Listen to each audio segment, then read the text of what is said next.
एक बार अयोध्या जाओ, 2 बार द्वारिका, 3 बार जाकर त्रिवेणी में नहाओगे, 4 बार चित्रकूट, 9 बार नासिक में, बार बार जाके बद्रीनाथ घूम आओगे और कोटि बार काशी, केदारनाथ, रामेश्वर, गया, जगन्नाथ, यार चाहे जहां जाओगे, पर होंगे प्रकट यहाँ दर्श श्याम श्यामा के, वृंदावन सा कहीं आनंद नहीं पाओगे, वृंदावन सा कहीं आनंद नहीं पाओगे।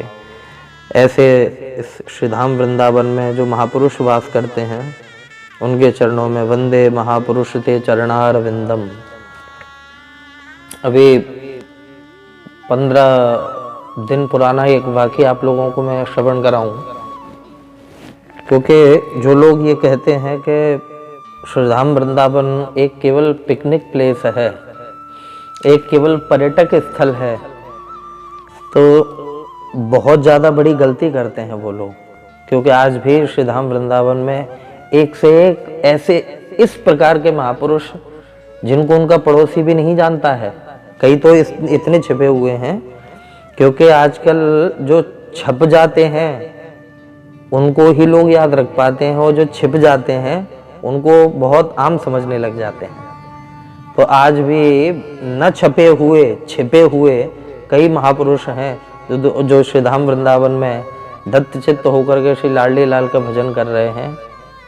आज एक बहुत प्यारा वाक़या मैं आपको श्रवण कराऊं। श्रीधाम वृंदावन में राष्ट्रपति द्वारा सम्मानित परम पूज्य, मैं अगर उनको कहूं कि हजारों संतों से जो संत केवल वेश ले चुके हैं, केवल वेश ले चुके हैं, मेरे शब्दों पे ध्यान दें, उन हजारों लाखों संतों से कई गुना ऊपर मेरी नज़र में एक श्रेष्ठ गृहस्थ संत, आहा हा हा, परम पूज्य श्री प्रातस्मरणीय श्री तोताराम जी महाराज, उनका जो ब्रज वृंदावन में उनका जो नाम है श्री तोताराम शर्मा जी, और आपने पखावज में राष्ट्रपति सम्मान प्राप्त किया हुआ है। आप यदि YouTube पे डालेंगे पंडित श्री तोताराम जी शर्मा पखावज, तो उनके बहुत सारे वीडियो निकल करके आएंगे, आप लोग सुनेंगे। लेकिन एक तरफ जहाँ पर वो ताल से गोविंद को प्रसन्न करते, जिनकी ताल की थाप पर श्री ठाकुर जी नृत्य करते, दूसरी ओर साधना का इतना उच्च स्तरीय जीवन जिसको शब्दों में बयां करना मुश्किल मेरे भाई बहन, वल्लभ संप्रदाय के श्रेष्ठ निर्वाहक। और आप लोगों को मैं बताऊं, क्योंकि कई लोग तो संप्रदाय ही नहीं समझते, तो मैं अगर एक सीधा सा शब्द कहूं, परंपरा, वल्लभ परंपरा जो है उसमें झाड़ी होती है, अष्टयाम सेवा वल्लभ परंपरा में होती है मेरे भाई बहन। तो आज भी उस वल्लभ परंपरा का इतना श्रेष्ठ निर्वहन कर रहे हैं परम पूज्य श्री तोताराम शर्मा जी महाराज। और मैं आप सबसे निवेदन करूंगा कि एक बार आओ, उनकी रहनी का दर्शन करो। हालांकि वो अब अपने बच्चों से भी बात नहीं करते हैं, इस दास ने बड़ा नज़दीकी से उनको देखा है, उनके बच्चों से बात करी है। और श्री बिहारी जी से निवेदन है कि उनको शतायु से भी ऊपर करें, शतायु से भी ऊपर करें। इस समय मेरे ख्याल डला शायद 80 वर्ष के आसपास की आयु है, 80-82 साल की उम्र है इस समय उनकी। लेकिन आज भी अष्टयाम सेवा गोपाल जी की करते हैं, श्री गिरधर लाल की, श्रीनाथ जी की अष्टयाम सेवा लाल जी की करते हैं। एक बार के उनके जीवन की एक घटना उनके सुपुत्र जो हैं श्री हरे कृष्ण जी, वो सुना रहे थे। हाँ हाँ, कि बहुत प्यार से सुनिएगा आप सभी लोग। लीला में इतने मस्त रहते, इतने मस्त रहते, लोग जो कहते हैं कि भाई 1-2 माला जप ले और सीधा देखने लग जाते हैं कि ठाकुर जी ने हमसे बात करी कि नहीं करी। अगर 1-2 माला जप ली तो देखने लग जाते हैं बिहारी जी साक्षात प्रकट हुए कि नहीं हुए। मेरे भाई बहन, धत्ते धैर्यम तो धीमान सा धीरह पंडितो थव, जो धैर्य धारण करके भक्ति करता है वही भक्ति के मार्ग पर पैर रख सकता है, जो धैर्य धारण करके भक्ति करेगा। और अदृढ़म च हतम ज्ञानम प्रमादेन हतश्रुतम संदिग्धो हे हतो मंत्रो विग्र चित्तो हतो जप।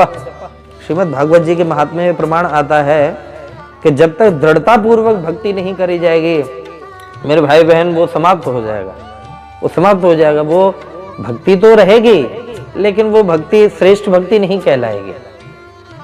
तो परम पूज्य श्री तोताराम शर्मा जी, उनकी गृहिणी जो है माता जी, जिनको लोग प्यार से सभी बोलते हैं, तो बहुत ज़्यादा बीमार रहने लगी, बहुत ज़्यादा शरीर उनका दुबला पतला, कमज़ोर, अंदर से बीमारियों ने घेर लिया। ये बहुत एक अजीब सा मैं आज वाक़या सुना रहा हूँ आप लोगों को। और जब बहुत ज़्यादा बार बार डॉक्टर के पास आना जाना, घर में बच्चों को भी परेशानी होने लग गई, तो उन्होंने एक दिन पूज्य श्री तोताराम शर्मा जी महाराज ने अपने गिरधर लाल से कहा कि अरे ठाकुर, काय को परेशान कर रहे हो, जाए बुला लेना अपने धाम में। या वो बिल्कुल सच्ची बात सुना रहा हूँ आपको, उनके बच्चों की कही हुई बात। कह रहे भैया, अरे गिरधर लाल, काय को परेशान कर रहे हो, जाए कष्ट पाए रही है, या बुला लेना अपने धाम में। तो और इतना कह करके वो थोड़ा भाव में भर गए और शाम को सूचना आ गई कि माता जी पधार गए। तो इन बातों को मैं इसलिए नहीं कह रहा कि उन्होंने मरने की प्रार्थना करी, नहीं, उनकी निष्ठा गिरधर लाल के प्रति बहुत थी, थोड़ी नहीं, बहुत निष्ठा थी श्री ठाकुर जी के प्रति। और ये जो विग्रह मेरे सामने इधर रखे हुए हैं, और देख करके वो वाकया उनका ध्यान आ गया मुझे कि जिस समय उनकी पत्नी का पार्थिव शरीर हॉस्पिटल से जब घर में आया, तो रात्रि में उनके कुछ बच्चे दिल्ली, बम्बई इत्यादि जहाँ भी जॉब करते थे, उनको आना था यहाँ पे। तो रात्रि में शरीर रखा कि सुबह ही अंतिम संस्कार होगा। तो जब सुबह बच्चे इत्यादि सब लोग इकट्ठे हो गए और मेरे भाई बहन वहाँ पर चारों तरफ जो है उनकी तिकटी की श्मशान यात्रा की तैयारी होने लगी, तो चारों तरफ लोग देख रहे कि अरे बाबा कहाँ हैं, अरे पिताश्री कहाँ हैं, अरे बाबा कहाँ हैं, अरे पिताश्री कहाँ हैं। और जब देखा तो उनकी बहन जी जो है ढूंढते ढूंढते गई कि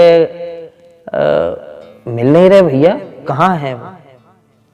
तो जाकर के जब कहीं नहीं मिले तो ऊपर जहाँ पर वो गिरधर लाल की सेवा करते थे, तो ऊपर चढ़ करके गए। वो गई जब ऊपर चढ़ करके, तो उन्होंने जाकर के देखा कि रसोई में खड़े खड़े आंखों में आंसू थे और खड़े खड़े हलवा बना रहे थे। नीचे लाश रखी हुई है, नीचे शव रखा हुआ है और ऊपर खड़े खड़े हलवा बना रहे थे। तो उन्होंने बहन जी ने कहा कि अरे पिताजी, ये क्या कर रहे हो आप, नीचे शव रखा हुआ है और आप यहाँ पे हलवा भूंज रहे हो। तो उन्होंने नेत्रों में आंसू भरे हुए रुदन करते हुए कहा कि अरे लाली जी बता, जे कनुआ का भूखो बैठो रहे हो हैं, ये भी तो अपने घर को ही सदस्य है। जे जो मेरे जो ठाकुर है, जो गिरधर लाल जो है, ये मेरे ठाकुर जी, ये भी तो घर को ही सदस्य, घर को लाला है जी। अब मैं जाऊंगा श्मशान, यमुना जी पे पानी घाट पे बहुत ही रोज समय लगे हो, वहां से जब आएंगे स्नान इत्यादि करेंगे, निवृत्त होंगे, तब तक को लाला भूखो बैठो रहे हो और आंखों से आंसू जा रहे हैं। तो मेरे भाई बहन, जब लोगों ने ये बात सुनी तो लोग भी इतने भाव में भर गए, आकंठ रुदन करने लगे कि इस प्रकार की भक्ति। एक तरफ पत्नी की लाश रखी हुई है और श्री लाल जी के लिए हलवा भूंज रहे हैं कि लाला भूखो बैठो रहे हो। जब हर स्थिति में गोविंद के प्रति इतना समर्पण हो जाए, जब हर स्थिति में ठाकुर जी के प्रति इतना लगाव हमारे हृदय में आ जाए, जब विधि निषेध से परे जब शरीर चला जाएगा, जब विधि निषेध से परे हमारी बुद्धि चली जाएगी, क्या गलत है क्या सही है, जब इससे ऊपर हो जाएंगे हम, मुझे लगता है तभी लाडले लाल की प्राप्ति हो सकती है। मुझे ये मैं अपने दिल का भाव बता रहा हूं कि जब इन स्थितियों से बहुत ऊपर हो जाएंगे, तब जाकर के ठाकुर जी की प्राप्ति हो सकती है मेरे भाई बहन। और आज भी 8-8, 10-10 घंटा सेवा ठाकुर जी की करते रहते हैं। नित्य लाड़ लड़ाना, नित्य प्रेम करना, मजाल नहीं उनके बच्चों की भी आज भी 80-82 साल की उम्र हो गई कि उनके सामने ऊंची आवाज में बोल जाए। पूरा परिवार कितना संस्कारी, सुबह शाम नित्य घर में कीर्तन होता है, नित्य कीर्तन होता है। और एक विशेष बात ये है कि आप बहुत ही बड़े ब्रजमंडल के आशु कवि हैं, और ये इतनी बड़ी छाप है कि मुझ जैसा ये दास विशेष प्रभावित है उनके जो कवित्व है उनका, जो उनकी कविता करने की जो शैली है, अद्भुत, अद्वितीय, अनुपम। मेरे पास कोई शब्द नहीं उनके लिए। और जब भी वो कोई कविता या पद इत्यादि लिखते हैं तो उसमें शुक करके उनका पीछे नाम भी आता है। उन्होंने अपना नाम नहीं दिया, सुखदेव जी को समर्पित करते हुए कि मानो सुखदेव जी ने जो है ये भाव लिखा हुआ है। इस प्रकार से उनकी शुक विलास करके बहुत श्रेष्ठ, बहुत दिव्य पुस्तक है उनकी। आप गूगल पे भी डालिएगा, उन पे बहुत प्यारे प्यारे छंद, हजारों की तादाद में उन्होंने पद लिखे हुए हैं। आज ब्रज वृंदावन में कई संत, कई कथावाचक ये जानते ही नहीं हैं कि जिन पदों को वो बोल रहे हैं वो परम पूज्य स्वामी श्री तोताराम शर्मा जी के हाथ के लिखे हुए पद हैं वो। तो ऐसे वैष्णवों का दर्शन भी, और अगर उनके वाणी से कुछ श्रवण लाभ प्राप्त हो जाए तो मैं समझता हूँ, क्योंकि वो केवल कथा को बोलते नहीं हैं, वो कथा को जी रहे हैं। मेरे भाई बहन, ये बहुत बड़ी बात है। तो वंदे महापुरुष ते चरणारविंदम, ऐसे महापुरुषों के चरणों में, उनकी जीवनी में, उनके रहनी सहनी में जिस प्रकार से ठाकुर वसते हैं, उस सभी परंपरा को मेरा कोटिशः प्रणाम है, बारंबार प्रणाम है। राधे राधे।